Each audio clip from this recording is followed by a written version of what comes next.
Live from downtown Detroit, home of WDIV and Click on Detroit, Local 4 News at 11 starts now. President Trump impeached for the second time in 13 months. Tonight, the two Michigan Republicans who joined with Democrats defend their votes. A driver leads police on a chase through Macomb County. What officers discovered once they got him into custody. We begin, though, with breaking news tonight. Former Governor Rick Snyder is now facing charges in the Flint water crisis. Off the top at 11, up until this evening, no governor or former governor in Michigan history has ever faced criminal charges related to their time in office. Here's what we know at this hour. Snyder has been charged with 2 counts of willful neglect of duty. Those are misdemeanor charges that are punishable by up to 1 year in jail and a $1,000 fine. The charges are a result of a 5-year investigation connected to the city's water supply, which became tainted by lead following the decision to use the Flint River for water. Snyder is expected to be one of many former officials charged. Attorney General Dana Nessel is holding a news conference tomorrow at 11:30, announcing all the charges connected to the Flint investigation. Of course, we will be in Flint and bring you live coverage throughout the day on air and on clickondetroit.com. With just 1 week left in office, President Trump is now the first United States president to be impeached twice. While his party united behind him last time, a handful of House Republicans voted in favor of the impeachment, accusing the president of inciting supporters who carried out that violent attack on the Capitol. Alice Barr is on Capitol Hill with the latest. Laid upon the table. Tonight, sealed in history, House Speaker Nancy Pelosi signing the document making Donald J. Trump the first American president to be impeached twice. Today, in a bipartisan way, the House demonstrated that no one is above the law. In a single article of impeachment, the president charged with incitement of insurrection for emboldening his supporters before the deadly riots at the U.S. Capitol. The final vote to impeach included every Democrat and 10 Republicans, among them Jamie Herrera Butler. I am not choosing a side, I'm choosing truth. It's the only way to defeat fear. The vast majority of GOP lawmakers still lined up behind President Trump. It's always been about getting the president, no matter what. But Democrats insist the president brought this upon himself. Donald Trump is a living, breathing, impeachable offense. It is what it is. President Trump tonight ignoring the black mark on his legacy while trying to assume the mantle of peacemaker. No true supporter of mine could ever endorse political violence. Meanwhile, the Senate preparing for the possibility of another historic first, the impeachment trial of an ex-president. In a statement tonight, President-elect Joe Biden condemned the violence and the president's role in it, while saying he hopes the Senate can balance an impeachment trial with the other urgent business of this nation. In Washington, Alice Barr, NBC News. Michigan's congressional delegation was at the center of today's vote, with 2 West Michigan Republicans, Fred Upton and Peter Meijer, voting with the Democrats to impeach. Mara McDonald live downtown. Mara, really interesting to note Congressman Meijer's position here. He just got onto the job last week. What an introduction to Congress. You're not kidding, Devin. Meijer is actually the scion of, yes, that Meijer family. And as you said, he's so new to Congress that when his vote on impeachment was made public, all those cable news anchors were struggling to pronounce the name and failing magnificently, so much so that members of the Michigan delegation were texting them on air to tell them how to say it. Well, tonight, Meijer and his other colleagues are explaining their votes. Take a look. You know, at the end of the day, this was a vote of conscience, and this is where my conscience led me. Meijer, the freshman from Michigan, one of only 10 Republicans in the House to vote for impeachment. Unless we address this and tackle it head on, unless we make sure to send a resounding message that this is not acceptable, then we risk just papering over some of these divisions, and then the wounds will never truly heal, unless we air them out, unless we fully understand what happened, and unless we send that signal that this is not something that can ever be acceptable from an American leader. He was joined by the most senior of the Michigan delegation, Fred Upton, both men from the west side of the state. But the president's remarks that his actions were, in his words, totally appropriate, as he called these folks patriots as they were tearing down the Capitol. People were being killed. You saw a gallows that was constructed on the east lawn of the Capitol.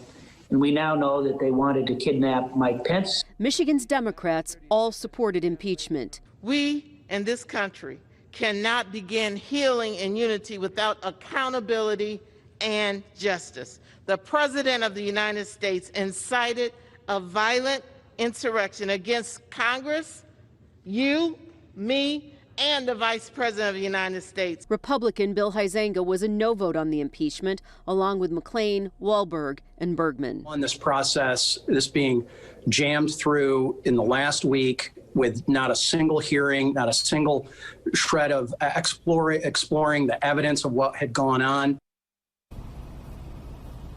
Back here live, it's going to be interesting to see whether Upton and Meyer get any blowback for this vote. Already, Congresswoman Liz Cheney, who also voted for impeachment of the president, is being threatened with having certain assignments taken away from her. We're live downtown tonight. I'm Mara McDonald, Local 4. Really has been quite a day to watch, especially the Meyer journey on all of this. We'll see how that holds him as he starts his career in Congress. All right, Mara. A police chase through Macomb County ends on I-94. Police then discover the man behind the wheel is suspected of stabbing another man. This all unfolded last night. Jason Colthorpe joins us live with video of how this chase ended. Jason. Yeah, hey Karen, the details are still pretty thin on this, but what we know is those two men knew each other. We don't know why one allegedly stabbed the other, but after it happened, we know one went to the hospital and the other took off. This is the end of a chase Tuesday night by Chesterfield Township Police on I-94. It all began in Clinton Township on North Avenue. Police say the man being chased stabbed another man multiple times. Later, he was spotted by Chesterfield police on 23 Mile Road and then tried to outrun them. Local 4 obtained just this 14-second clip of the chase, but as he swerves on the shoulder of 94, you can see the back window of the man's car is blown out. Up ahead, more police, so he wheels around in a desperate attempt to get away and takes a hard hit here that clearly jolts him behind the wheel. He was taken into custody and tonight sits in jail while the victim was hospitalized with non-life-threatening stab wounds. No word on any injuries to that driver. We are hearing from police. He's expected to be arraigned on Friday in Clinton Township on attempted murder charges. He'll likely be arraigned separately in Chesterfield Township for fleeing and eluding charges. Reporting live tonight, Jason Colthorpe, Local 4. All right, thank you, Jason. We are following some breaking news from Warren, where a police chase just ended with a suspect crashing into a utility pole. Let's get to Tim Pamplin on the scene with the night cam. Tim. A man breaks into an acquaintance's home, demands her guns and her car keys. He then takes off in her car. This vehicle, unbeknownst to him, has OnStar. Police were tracking his every move. Michigan State Police, Detroit Police, tracking him around the east side of Detroit, finally coming up here into Macomb County. Michigan State Police then effected the traffic stop. He took off at a high rate of speed, crashing into this pole here. Once he got out the vehicle, Detroit Police deployed a taser on him, taking him down. Now that man's been taken to the hospital. He's going to go see a doctor tonight. In the morning, he'll be seeing a judge, no doubt. That is the scene in Warren tonight with a night cam. Tim Pamplin, Local 4. New tonight, a team of researchers from the World Health Organization have arrived in Wuhan, China to investigate the origins of the coronavirus. Now, it's unclear whether they'll be able to gather evidence, but they will consult with Chinese scientists. Now, closer to home, Governor Whitmer making it official today. The ban on indoor dining is going to remain in place for the rest of the month. Governor is allowing other businesses to reopen starting Friday and lasting until the end of the month. Indoor fitness and exercise classes can start again as long as people wear masks. Indoor non-contact sports also allowed. Governor's announcement coming as the state reported nearly 2,700 new cases and 32 more deaths over the past 24 hours. As for indoor dining, she is hopeful, she says, that restaurants and bars can reopen February 1st.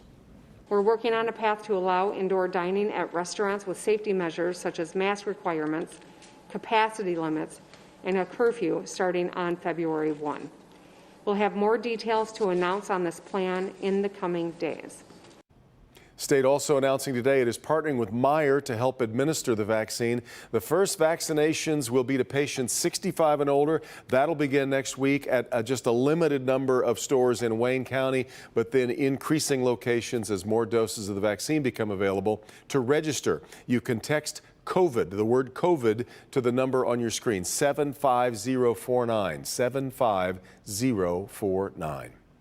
Tonight, we're learning the National Guard will be deployed to Lansing over security concerns leading up to Inauguration Day. National Guard troops will be sent to the state's capital ahead of an expected armed protest Sunday. Also, Local 4 has learned the state prefers its employees work remotely until after January 25th. There's already an increased police presence in Lansing, and a 6-foot fence is going up around the Capitol Friday. An out-of-state man accused of being the ringleader in the plot to kidnap the governor faces a federal judge for the first time. Yeah, we'll have what the feds are now saying about his ties to a militia group connected to last week's riot at the Capitol. Hey there, Ben. Devin and Karen, not a bad January afternoon. It was our warmest of the year, and we got some sunshine, but things are going to change a little bit as we head into the weekend. We'll run it down for you. All right, Ben, but first, Johnson & Johnson revealing early results of its one-shot COVID vaccine. How soon before it could receive emergency use authorization? Next.